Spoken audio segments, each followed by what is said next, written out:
Selamünaleyküm, her vaxtınız xeyir insanlar. Bak burada mini karanfillerimiz inşallah bir yekun aşağıda bir partiye yine gelecek. Bak burada sırğa güllerimizdir.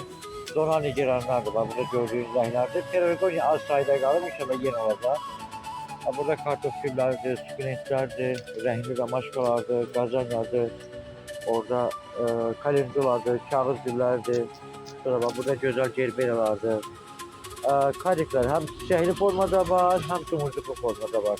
Burada paketlerdir, petunyalardır, asma kablarda olan petunyalarımızdır, asma kabda olan inşallah bunlardan yeni olacak başkalar. Ondan başka burada da aynı gajera, limon şamlarımızdır, karıştırmalarımızdır, burada sitruslardır. Burada gördüğünüz gibi fokus kızılgüllerdi bak, diğer kızılgüller. Burada fokusun böyle yuvarımızı göğsüne güzel istedim.